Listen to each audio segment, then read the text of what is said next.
Selain menyoroti materi debat yang dibahas para calon presiden, ada hal lain yang sebenarnya tak kalah menarik untuk diamati, yaitu sign of the body, atau bahasa tubuh yang diperlihatkan para capres pada acara debat episode perdana.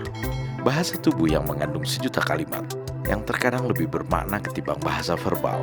Dalam ilmu komunikasi, menurut pakar komunikasi dari Universitas California, Albert Mehrabian, bahasa tubuh menempati porsi terbesar pada penampilan seseorang di depan publik, yakni 55%. Sisanya adalah suara 38% dan materi pembicaraan 7%. Dengan kata lain, mayoritas publik akan lebih tertarik pada bahasa tubuh, kemudian suara, sedangkan materi pembicaraan hanya mendapat sedikit perhatian. Bahasa tubuh dalam suatu perdebatan secara kasat mata menyiratkan kepribadian seseorang, ke dalam jiwanya, mengelola emosinya, dan kemampuannya menghargai lawan bicara. Dari ketiga calon presiden yang tampil di acara debat Capres edisi perdana, Prabowo Subianto memperlihatkan bahasa tubuh yang paling baik, paling bersahabat, dan paling respektif atau menghargai lawan bicara. Lihatlah, Prabowo selalu mengubah posisi berdirinya dengan menghadapkan seluruh tubuhnya secara terbuka ke arah lawan bicara, disertai senyumnya yang khas ketika Ganjar dan Anies mencecarnya dengan pertanyaan-pertanyaan yang bisa menyulut emosi. Ini menandakan bahwa Prabowo menghargai dan menghormati kedua rivalnya dalam kondisi apapun. Gerakan-gerakan tubuh Prabowo terjadi secara natural, tidak dibuat-buat. Terkadang ia memutar tubuhnya ke berbagai arah untuk memberikan perhatian kepada audiens. Jadi bukan hanya kepada lawan bicara ia memberikan penghargaan, tetapi juga kepada seluruh hadirin. Sedangkan tubuh Anies Baswedan, posisi tubuhnya selalu lurus ke depan saat berbicara, seakan tidak memperdulikan kehadiran Ganjar dan Prabowo.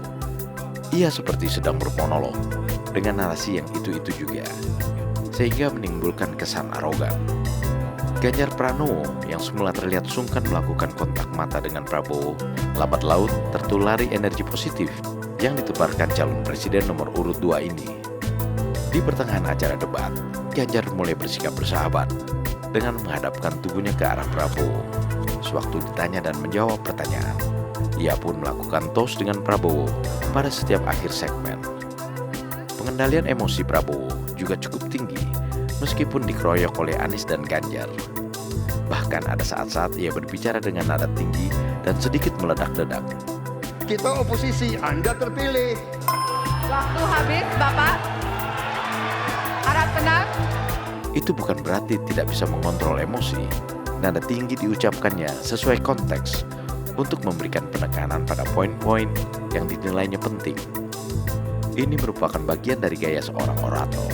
Tidak semua orang bisa mengendalikan emosi ketika diserang, apalagi diserang oleh orang yang pernah diperjuangkannya untuk menjadi gubernur. Tetapi Prabowo bisa, meskipun ia mengingatkan kembali saat-saat menjadi oposisi bersama Anies. Mas Anies mengeluh tentang demokrasi ini dan itu dan ini. Mas Anies dipilih jadi gubernur DKI menghadapi pemerintah yang berkuasa. Saya yang mengusung Bapak.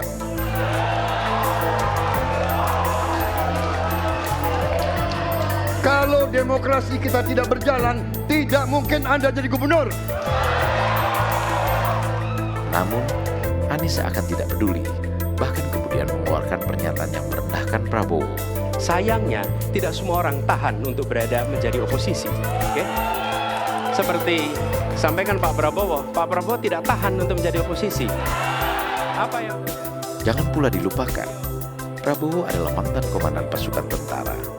Ia sudah terbiasa menyuntikkan semangat kepada para prajuritnya dengan tempo cepat dan nada tinggi sesuai kondisi dan situasi, tetapi tetap terukur. Jadi, sekali lagi, bukan lantaran tidak bisa mengendalikan emosi.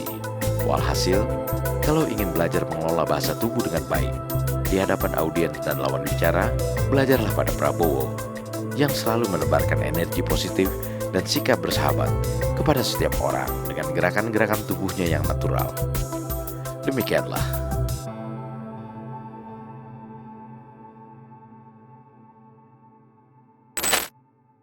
Prabowo Gibran, Man of Our Time.